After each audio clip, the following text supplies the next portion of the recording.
Таргаа бүрэн цагаа бэлтгэхгүй өдөр гэж байх уу? байхгүй шүү дээ. Байхгүй. Өдөр болгон байна. Өдөр болгон байнгын нийчлэл эргээгээл дахиад маргааш өглөө дахиад хийнэ.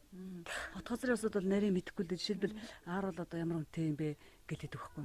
Тэгэхэд за 1 кг аар бол нэг 15 мянга гэж бодъё тий. За энэ сүү уранд нэг 15 мянга гэж бодоход 1 кг аар бол хэдэн литр сүү орох вэ? 1 кг одоо энэ сүү урууданд доо 1 кг сүү урууданд 10 литр сүүнээс 1 кг гардаг юм да. Тэгэхээр зах зээлийн үнэ 10 литр сүү чинь 1 литр сүү чинь өөрөө хэдүүлээ тий. Тэгэхээр чинь баг сүүнийх нь үнээр буцаа зарчдаг юм шүү дээ. Хөдөлмөрийн хөлс нэмэхгүй шахам зардаг юм шүү дээ. За хотынхон ойлгосноо тий. Ер нь тэгдэм мэдэхгүй бол бид нар нөгөө өөрсдөө хөдөлмөрлөдөг болохоор мэдэхгүй. Харуулгаад юм тэлгээд идэг 1 кг чинь баг 1 литр сүүгээ хэлчих юм шиг ойлгоод байна шүү дээ. Гэтэл 10 литр сүү ордог байна шүү дээ. Гал орно тэгэл хүний хөдөлмөр орно тий. Цаг хугацаа орно. Халуунд нь халж хүүтэнд нь хурж бид нар чинь тэгэл 5 маллынхаа ашиг шимэрлэн гэл амьдарч байгаа болсон шүү дээ. Гой нутаг шүү манай нутаг чинь. Уул устайгаа ойрхон тий. Хүүхдүүд яг их тамир сумын төв Арангаа аймагт сургуульд төврөө цэцэрлэгдэв. Нэг нь цэцэрлэгт нэг нь манай хамгийн том 9 дугаар ангийн жил 9 орно тий. Баг болохоор цэцэрлэг бэлтгэлд тий. Та хэд болох өвөлдөө бас энэ чинь байх уу? Энэ чинь байна. Мал дээрэл тий. Одоо ингээд энэ цуслаа энэ дээшгээ намарч ал тэгэл ахаад жахан дээш өгсөл өвлж өндөө бочдөг. Зундаа л хүүхдүүд төрөөд байдаг. Тий, зундаа хүүхдүүд төрөөд. Хот газраас асуудыг хэрж гинөө. Ирнэ амтай ах トゥ нар ирнэ. Тий. За өөр юу их утнах? Аарал цагаа бай. Ээзгийн трих үү? Ээзгийн хийн. Тэгээд сүгөө өрүүлэл үрм аавна. Бас тараг. Тий, таргаа бүрж одоо энэ хурууд гатуу ааруул гэж ярьдیں۔ Да. Тий. Гатуу ааруул. Чихэргүй ааруул энэ дараа. Чихэргүй ааруул хийн. Чихэргүй ааруулчтай хүний бие сайн. Шүд ам өвдөхгүй тий. Шүд бөхчдөг гэл. Тий. Одоо сүүлийн үед л одоо энэ чихэргүй энэ хатуу харуулж илүү сонирхож бас иддэг болоод байна. Асуудаг цагаан эдээ одоо кальц тий яс бэхжүүлдэг гэл ингэдэг бол бас их нарийн мэддэг. Тэгсэн дотроо их олон янз байдаг юм байна. Жишээлбэл тараг гэхэд нөгөө ходоодны үйл ажиллагаанд сайн гэх мэтэр сүүн хурууд одоо юунд сайн бэ? Сүүн хурууд ч гэсэн ер нь тэгэл хүний бие сайн л да цагаан эдэл юм чин тий. За одоо ингээд саагаад саасны дараа шар сүү үлдэн тийм ээ. Шүүгэр шар сүүгээр нь бяцлаг өөр юу? Шар сүүгээр нь одоо энэ чинь юу байдаг вэ? Шар сүүг нь савнд хийж хурааж агаад элсэн чихэр хийж эсгээд тэгээ эсгсэн шар сүүгөө дахиад тоогоо нэрнэ. Нэрж болно.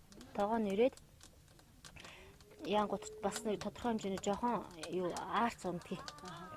Ерөнхийдөө тэгж зарим айлууд авдаг юм. Би тэгээд бас орой зав бол явж чаддгүй маа. Тэгээд нөгөө ард хорзоо гараад байгаа юм шиг. Тий, арх гарна. Шимээ арх гараад байгаа. Шимээ арх гарна. Тий. Тэгээ жоохон арц ундаа бас шар сүүнээс нь чинь нөгөө түүхээс учраас юу ундаг байхгүй яас. Архангаагаас өөр аймагт тийм сүү хурууд нь хийдэггүй юм шиг санагдаад байгаа. Мэдсэн байх. Ер нь хийдгүү юм байлээ. Сонсоод ахт. Тий. Нутгийн яа харахгүй нутгийн брэнд юм байна шүү дээ. Нутгийн брэнд. Сүү хурууд сүү аруул гэдэг чинь. Малчин байхад юу сайхан байдаг юм бэ?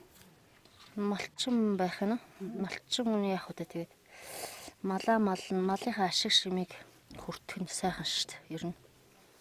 Тий. За мэдээж бүх юм бас сайхан биш. Тэгээ зод турхан болно. Тэгээ бас их хэтэрхийх мөндөр цас бороор бас хэцүү. Ер нь хэцүү талууд бас байгаа л да. Хэцүү талууд бий. Хэцүү тал байлгүй яах вэ? Өвлийн хүүтэн зас их орвол малчин бас тэгээд юу яана. Арчилгаа юу их шаардна. Хүүхэдтэй тижэл бордоо өгөн ажил ихтэй шүү дээ. Өвлийн загтуул бүр тэр тусмаа. Тийм шүү дээ. Тэгээ зундаа ингээд цагаан эдээ бэлдэн дээрээс нь зүгээр ганцхан цагаан эдээс гадна нөгөө өвс тижэл хадлан гэл бас баахан. Тий одоо ингээд намар чинь одоо өвс хадлангаа аавна нөгөө өвлийнхөө бэлтгэлийнхаа бадзаа шүү дээ. Өвс хадлангаа аавна. Ашаа ороогоо янзлан тэгэл ер нь малчин хүний ажил их малчин хүн чинь жилийн 4 өдрөл тэгэл амралтгүй л ажиллана да тэгэл. Залуучууд гадагшаа их явах сонирхолтой болсон байна. Хот хүрээ газар их бараад чинь залуусууд ингээд хөдөөнөө яг амьдраад морь малаа хариулаад цагаан эдэгээ хийгээд яг л Монгол уламжлалаар ингээд амьдарч байгаад надад бол их сайхан санагдаж байна. Тийм шүү дээ. Монгол уламжлалаараа ингээд ер нь өдөө амьдран гэдэг чинь сайхан л да тааваараа тий. Яг нэг хот төрөний аймаг дэв улс учраас цаганд баригдахгүй яг хий гэснээ тухайн үедээ хийчих болно. Гэхдээ яг одоо нэг 8:30 цаг ажилтаа шүү гэд явдаг бол тий баригдах нь бас харьцангуй гайгүй шүү дээ. Бөгөлдрөл төгжрөл гээд хотгоцор бас л сайхан амар амгалан л да. Улаанбаатар руу хэрэг очих уу? Улаанбаатар руу явна. Жилдээ нэг тэгэл 3-4 удаа явна шүү. Тий эдээ цагаагаа аваад тэгэл зуны цагт одоо махшил гайгүй тэгэл мал эдээ аваад борлуулна тий. Янз бүрийн үзэсгэлэнгүүд их болдог шүү дээ. Цагаан эдэний үзэсгэлэн тий аймагт ч бай, хотод ч бай. Тийм үзэсгэлэнд оролцож байсан. За тийм үзэсгэлэнд одоохондоо бол оролцоогүй тий. Ер нь оролцох уу тий явандаа. Оролцсон л гэж бодож байгаа. Энэ жилээс намраас нөгөө нэг том хэвтэй ааруул ер нь аваад очино л гэж өнгөнгөөр нь хийгээл авч очино л гэж бодож байгаа тий. Би нэг хэдэн айлуудаар бас харсан л та. Ааруулыг бас их өнгөнд оруулсан энэ төрөөс. Тий. Тэр чинь бас тэгэл янз бүрийн нэг хүнсний бодог хийгээд өнгө оруулдаг байна. Тий. Их тамирын айлууд голцоо бас сүн хурууд их хийнэ. Хийн. Сүн хурууд л их гэдэг юм тий. Ер нь тэгээд намаршаад ирэхээр юугаа хийн. Одоо энэ цүрэм ич одоо чихэртэй нөгөө холдог болохоор их халуунд хийхээр ишчдэг байхгүй юу. Тий. Тэгээд намар одоо 8 сар гаргаад ингээ хийхээр арай гайгүй сэрүү орцсон. Тий. Тэгэл ер нь зунаас хэдэн сар хүртэл одоо та хэдийн цагаан эдийн ажил үргэлжлэх вэ? Ер нь тэгэл 6 сарын 10-аас хойш тэгэл үнэ малаа ихэнхдээ сааж эхэлнэ. Тэгэл оройд ихт нэг 12 сар мар хүртэл саана. Тий. Гүү барьдаг. Гүү энэ жилдээ манайх барайгүй л байна. Уг нь бол барьдаг тий барина. Тий. Бас их ажил дээр чи 2 цаг тутамдаа гүүгээ барина гэж тий. 2 цаг болоод нэг гард цаана. Тэгэл халуунд бол бас их хэцүү ялаа малаатай бол бас сааж ирэх. Хүн хүч бүл бас их хэрэгтэй юм шиг санагдав. Бүл их хэрэгтэй. Бүл өстой их хэрэгтэй. Тэгээ нэг хүүхдүүд шуухтад ирж чаар бас арай л ийгээс явчихтайгаа дөрүүлээл хийчих. Тий. Бүл их чухал штэ малтай айлт бол ер нь тий. Одоо орой юу их вэ? Энэ бас одоо энэ сүгэ гашлагдсан байгаа. Тэгэл орой одоо үнэнээс өглөө хараад тавихад ингээд наран тавьчихад оройд гашлчихдээ юм уу тий? Тий. Өглөөнийхөө хэрэг л ажиллаа эхлэх үү? Тэгнь. Манайх бол одоо оройныхоо сүг гашлахдаг байхгүй юу?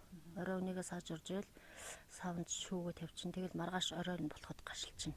Тэгэл тэрийгээ орой үнийхээ дараа орж ирэл хийн дээ. Хэдэн цаг үед юу? Нэг 7-8 үед л хийн дээ. Орой тий.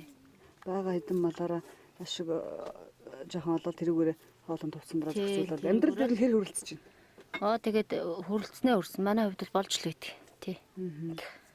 Бид тэдний хувьд л тэгэл болж л. Одоо удахгүй нэгэн дээд сургуульд сурна. Одоо том хүү 9 дугаар анги одоо тэгээд нэг 3-4 жилийн дараа оюутантай болно да.